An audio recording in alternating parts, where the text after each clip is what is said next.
YouTubers and cinephiles, welcome back. We missed you. Welcome back to another edition of Nerd of Me Reviews. I'm your host, John Ricky, and today we're going to talk about a little movie called Ghost in the Shell. Oh, the American live action Ghost in the Shell, by the way. Based on the anime directed by Mamoru Oshii, which was an adaptation of the manga, Japanese manga, created by Shiro Masamune, starring Scarlett Johansson, Beat Katano, Julia Binoche, and quite a few others, and I really don't know their names exactly, but those are the main stars. So Ghost in the Shell is directed by Rupert Sanders. Last thing I remember him directing was that Snow White and the Huntsman film with Charlize Theron, Kristen Stewart, and what's his name? And Thor himself, Chris Hemsworth. And that movie was okay. Charlize Theron was good, Chris Hemsworth was good, but I'll tell you this: the visuals of that movie really just stole the show. It looked incredible, and that brings me to my first point with what he did with Ghost in the Shell. World looks incredible. The cinematography looks incredible. Wow. I felt like I was in the Ghost in the Shell universe. It looked like a much cleaner Blade Runner. That's the feeling you got with this. And plus, the visual effects were pretty incredible. Although, except for this one part around the end, it's like, okay, that looks like a cutscene from a video game. But other than that, the the world looks so tangible and immaculate, basically. And I'm not talking about just CG. This is actually the perfect meld. This movie was actually the perfect meld of practical and visual effects working in harmony to make a nice cohesive world rather than being a CG splooge fest like a Batman vs Superman or Star Wars or something like that, the prequel Star Wars. With any adaptation, you're not going to get the exact same story most times. So I expect them to change a few things around. Certain things were different, certain things were rearranged in this film. Certain battle sequences were, like further in the story. Certain other things were forward into the story. But I knew going in I wasn't gonna get the exact same thing as I seen in the Japanese animation, in the anime, and I made peace with that. But with the original had more of a philosophical mentality to it. It was all about philosophies and along as well as with action. You get equal parts of that. In like the question of like individuality and so on and so forth. You kind of get that here, but it's bogged down more for action sakes, just to move the story along. Whereas with the original one, like particularly with the Major, as she's called in this iteration, Major Mira, I can't remember her last name for this one, but basically her story is she can't remember who she was before, as supposed the accident that put her into the body that she's in, and she's the first of her kind, like the fully integrated machine and human. So they really get in on that a lot throughout this film, and that's the main through line throughout this movie with her character. And they really focus on the fact that she doesn't know who she is, and it's really intriguing for the most part until I'm gonna say the last third of the movie. I was like, it basically becomes kind of generic and stereotypical with the direction they were going.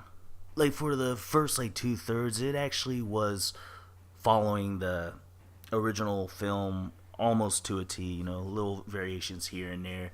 It actually did some things better than the original anime film. Whereas like with the character Bateau, her partner in this film, like he had, well, in the original film rather, he has these mechanical eyes like from the jump, you know. But in this one, he has regular eyes for like the first like third of the movie, and they actually explain how he got the mechanical eyes, and that was actually very interesting. Now for the characters. Now, this is where it gets a little hectic and choppy because this adaptation, live action adaptation, is actually, I'm gonna say, about 20 minutes longer than the original anime film. But for some reason, the side characters are very, very sparse, and they're just kind of like just cameos, really. And it's kind of weird because you're supposed to be following Section 9, and it's like five different people that are part of the main course, right? Basically, this is just the Bateau, the major, and the chief of Section 9, Aramaki, who's played by Bikatano, and basically we're following the Scarlett Johansson show the whole time. And that's where it gets like very choppy. It's like, okay, well, what the heck were these guys here for? And did we really even need them? That's a big problem for the director. Like both his movies that I've seen, Huntsman and this one, they visually are stunning. Both look amazing. But the way he edits for the story is very, very choppy.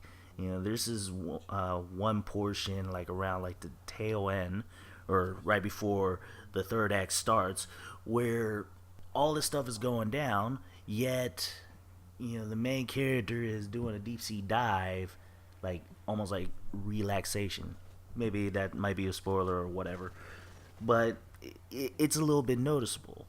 So I thought that was a little bit okay. That didn't make sense, but there you go. So let's address the elephant in the room, and that's the cast, the actors. And let's start first and foremost, Scarlett Johansson.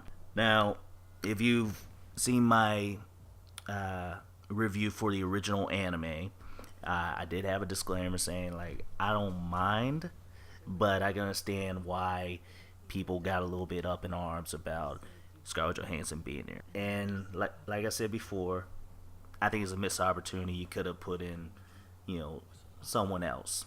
Now, Scarlett Johansson is a good actress. I wouldn't say great. A good actress. Was she right for the role? To be honest, I don't think so. I mean, this might be really on the director giving her directions, or it might have been her, but she just seemed really very wooden in his movie. Now, I know you're probably thinking like, okay, it's about cyborgs and she's playing a robot, and it's like, no, she's playing a human in a robot body. So she can have emotions.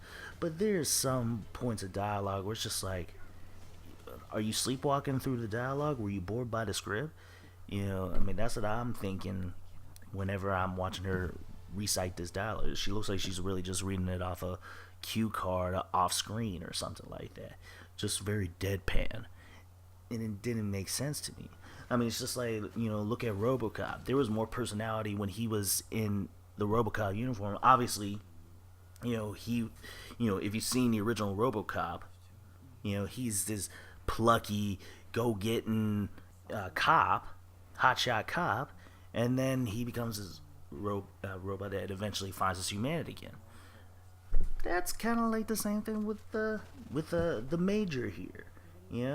It's like she had her brain put in a robot body, but the thing is, she didn't have like programs and that like prohibit her personality and blase blase, but she seemed like she's just kind of like sleepwalking through life. So yeah, she was okay at best. Actually, the best actor and actress in here is actually Julia Binoche as the doctor that created the Major, and B. Katano as Aramaki, the chief of Section 9, and all of his all of his dialogue is in Japanese, but he has the most personality out of it. You can tell that he's like intimidating. You know, he's about his business, and he has this awesome scene around the end. You'll know it if you see it. And also, I actually like the guy who plays Bateau. I can't remember the guy's name. It's like Philo Nasu. I know I butchered that, but he was good as Bateau for what he was given. I think I've seen him on Game of Thrones. He's I think Theon Greyjoy's uncle in the new season. So, but he's actually pretty good. And the rest of the characters, I mean, I really couldn't tell if they were good or bad because they were literally in there for like a split second. You would have missed them. They had one solid scene in the beginning, and that's all you got out of them, and then they faded away. So, what do I think of this movie? All in all, the visuals look good. Action was okay. You know, it could have been a little bit more intricate. It could have been a little bit more, I don't know, frenetic, fast paced. And, I don't know. It was just a mixed bag. As a Ghost in the Shell like enthusiast like myself, I mean, I'm not like the biggest one. I do like the philosophical nature of the original anime, so it was like really solid. I've seen a little bit of the television series, at least the first one. But if you're a Ghost in the Shell fan, you might like it, you might not. It's a flip of the coin. If you're a mainstream audience, it's definitely for you. I mean, the visuals look great. You have some decent action. You know, I'd like to think of it as kind of like a rental version of like RoboCop meets Blade Runner. But all in all, I'll give it about a 6.5 out of 10. Anyway, hey, check it out. And comment below, subscribe, share, and I'll see you around, Cinephiles and YouTubers. Take care.